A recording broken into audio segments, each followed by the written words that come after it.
Hey everybody, it's Ron from Pick Dawgz, and this is Ron's Bank Shop Breakdown. We're going to go over 5 college basketball games for Thursday, November 24th, 2022. Happy Thanksgiving to all of you out there. Hope it's a great one with you and your family. Now, if you like what you see, make sure to give this video a big thumbs up and subscribe to our channel. Helps us out a ton. And don't forget to put your college basketball picks in the comments section below. If you're looking for my best bets, you can always find those at the Premium Picks tab at pickdawgz.com. Alrighty, let's get into it. Here are the 5 games we're going to talk about on Turkey Day for Thursday's card. First up, we see a 1 o'clock Eastern start time between North Carolina and Portland. We're going to see North Carolina as big favorites in this one. It's going to be on ESPN in the Phil Knight Invitational. We'll be talking about a few games in this non-conference tournament, but I do think Portland can hang around in this game, and I do think North Carolina just a little bit overvalued in this spot. They're number 1 in terms of the AP polls, but they're number 18 in KenPom, so there's a big difference there.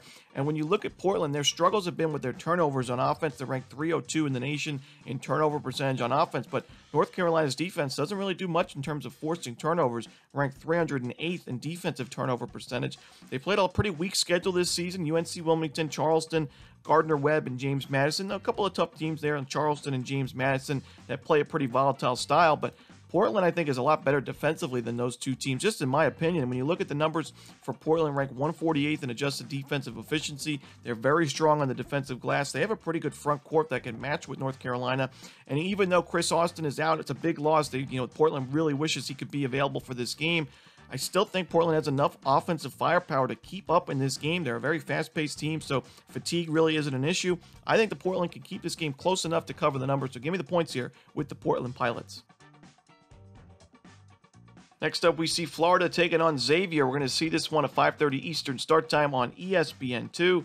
Neutral site game in Portland, Oregon. And I think the Florida Gators are the better team, and I do think they have the much better head coach. In my opinion, I think Todd Golden is one of the more under-the-radar head coaches in college basketball. That was a great hire that the Florida Gators made in the offseason, moving on from Mike White, bringing in a guy that trusts the analytics. Of course, I'm going to like a guy like Todd Golden. This guy wakes up, he said he looks at KenPom the first thing he does in the morning. He trusts the analytics, and the big thing for me is he's able to make adjustments at halftime. We saw against Florida State, the Florida Gators were laying 7.5 points in that game against their big rivals on the road in Tallahassee. The first half was a disaster for the Gators. They were down by 17 points to the Seminoles at halftime. All of a sudden, here come the Florida Gators. They win the game by 9 points. An unbelievable, dominant performance in the second half because of the adjustments made by Todd Golden. This is a very deep team, a talented team, and a pretty experienced team. Even though they lost a few guys in the transfer portal and graduation, they bring back Colin Castleton, who's one of the more experienced front court members in all of college basketball. He's number 4 ranked in KenPom right now, and just players overall, and he's having a strong start to the season. Xavier is a good team. This is a very good offense, 22nd ranked in adjusted offensive efficiency. This team knows how to shoot the basketball. 7th ranked in three-point shooting, but the Gators are strong on the defensive glass. I like what their offense is doing. Give me the Florida Gators here on the money line. In our next game, we see Portland State taking on Gonzaga. Gonzaga laying a big number in this one. This game's going to be a late-night game, 12:30 Eastern, so it's really going to be a Friday morning game on ESPN in that Phil Knight Legacy Tournament. Now, I like Gonzaga. I think it's going to be a classic Gonzaga blowout win in this one. Portland State, I think it's a program on the rise. This is certainly a team that we saw last year, going into this year, losing a lot of production from last year's team. And that was a team that was ranked 256th in KenPom. They've made some improvements this season, but just not enough offensive firepower for me. This is a team that's got, pretty good in terms of taking care of the basketball. They're going to get up a lot of shots, but just not a very talented team in terms of shooting right now. And yes, they pulled off the big-time upset over Oregon State, but this is not necessarily a great Oregon State team. Certainly not as good as we've seen in years past, where we saw them make that deep run in the NCAA tournament a few years ago. But Gonzaga, they lost that game in a blowout fashion against Texas a couple of games back. Then they showed up, beat Kentucky by 16 points. I think we're going to see another strong performance from Gonzaga here. Their offense is too fast pace of number 1 in adjusted offensive efficiency. They can put up 20, 30 points in the blink of an eye. Give me Gonzaga here laying the big number. Next up, we see Memphis taking on Seton Hall. This one, a 7:30 Eastern start time. It's going to be on Watch ESPN and the ESPN app. And I do think Memphis is the better side in this game. I like Memphis in this one on the money line. We saw Memphis really struggle defensively against St. Louis, and that's not what we're used to seeing from Penny Hardaway teams. Like I mentioned a couple videos back, I think last week, Penny Hardaway, since joining Memphis in 2019, the defense has been near the top of just the country in terms of adjusted defensive efficiency. When he joined the first year, they were 54th in the country. Then they were number 5 in adjusted defensive efficiency, number 1 in 2021. They had a good year last year, ranked 33rd. But against St. Louis, they gave up 90 points, and the defense was just very uncharacteristically bad in that game. But now the bounce back spot that they had against VCU, giving up only 47 points, winning that game by 15 at home, covering the number pretty comfortably as well against a top 100 ranked VCU team in KenPom.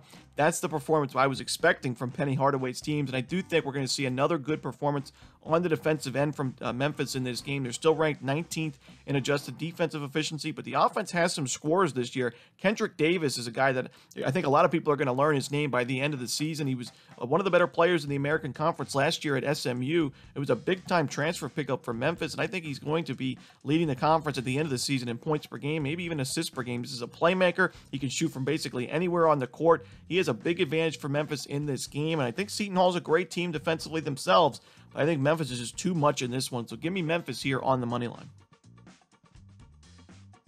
And the final game we're going to talk about for Thursday's card in college basketball, it's number 18 Alabama taking on number 12 Michigan State, 10:30 Eastern on ESPN. Another great game, and I got to say, this Thanksgiving Day card is loaded with a lot of great matchups. We're not really used to seeing this many great games on Thanksgiving, but we're lucky this season with so many good games on paper, and this should be no exception. Alabama 13th in KenPom, Michigan State 24th.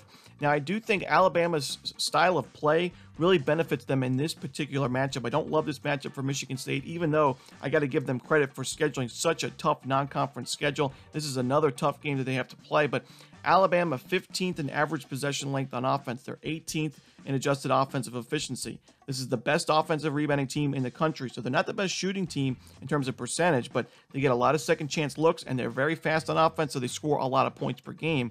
For Michigan State, this is a team that likes to slow things down. They're ranked 246th in possession length on offense, 280th on defense.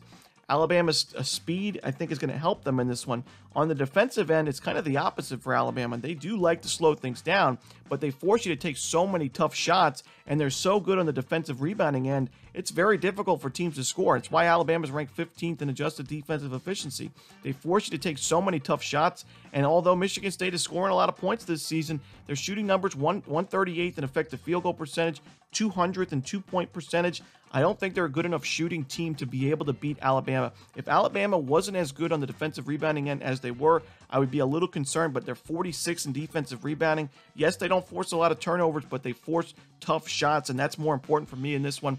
Give me Alabama. I think they're the better matchup. I don't know about a better team, but I think they're just a much better matchup in this particular game. So give me Bama here, laying the points to end the night. And that's it. Those are the games for Thursday, November 24th. Hope you enjoyed this video. If you did, don't forget to leave that like and subscribe. It helps us out a ton. And don't forget to put your college basketball picks in the comments section below. If you're looking for my best bets, you can always find those at Pickdawgz Premium. Happy Thanksgiving, everybody. As always, this is Ron Romanelli. Good luck.